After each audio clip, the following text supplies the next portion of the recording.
हमारे Ashoka film studio music channel को subscribe करना बिल्कुल ना भूलें।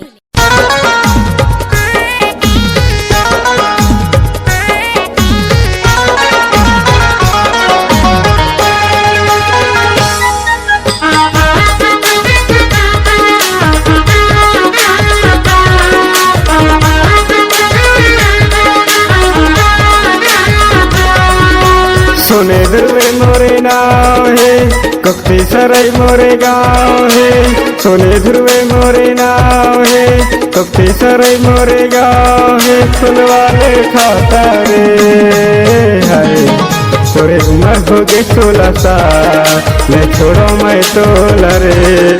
तोरे उम्र हो गए 16 साल, मैं छोड़ो मैं तोला रे।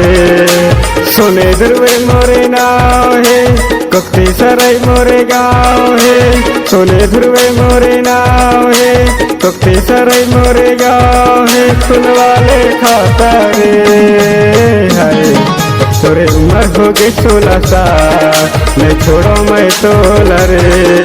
तोरे उम्र हो गई 16 साल, मैं छोड़ो मैं तोला रे।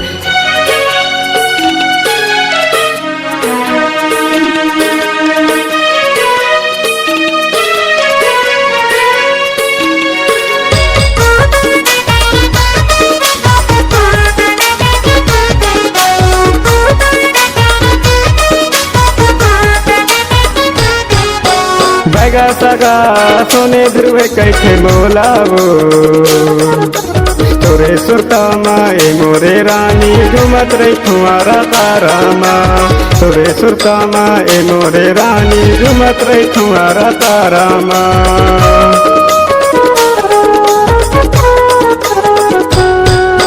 बैगा सगा सोने ध्रुवे कैसे मोलावो, तोरे सुरता माए मोरे रानी झुमत रहे तुम्हारा तारा माँ। तोरे सुरता माए मोरे रानी झुमत रहे तुम्हारा तारा माँ।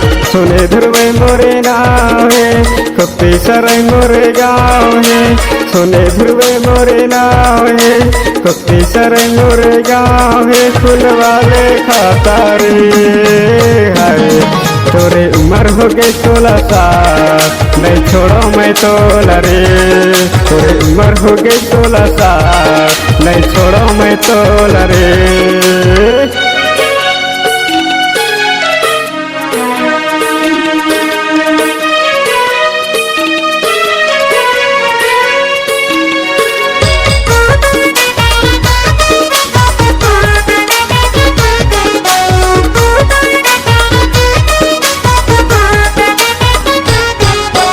नदिया के डार चलते धीरे धीरे रानिया देवो, कार्तिक भैयाला पूछ ले रे घंटा हाँ भुला देवो।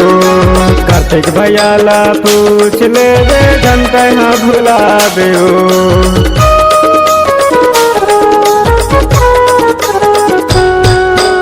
नदिया के डार चलते धीरे धीरे रानिया देवो, कार्तिक भैयाला पूछ ले रे घंटा हाँ भुला देओ। कार्तिक भैयाला पूछ ले रे घंटा हाँ भुला देओ। सोने ध्रुवे मोरे नाव है, कक्ति सराय मोरे गाँव है। सोने ध्रुवे मोरे नाव है, कक्ति सराय मोरे गाँव है। फूल वाले खाता रे है, तोरे उम्र हो गई 16 साल, मैं छोड़ो मैं तोला रे। तोरे उम्र हो गई 16 साल, मैं छोड़ो मैं तोला रे। सोने ध्रुवे मोरे नाव है, कक्ति सराय मोरे गाँव है। सोने ध्रुवे मोरे नाव है, कक्ति सराय मोरे गाँव है। फूल वाले खाता रे है, तोरे उम्र हो गई 16 साल, मैं छोड़ो मैं तोला रे। तोरे उम्र हो गई 16 साल, मैं छोड़ो मैं तोला रे। तोरे उम्र हो गई 16 साल, मैं छोड़ो मैं तोला रे। तोरे उम्र हो गई 16 साल, मैं छोड़ो मैं तोला रे।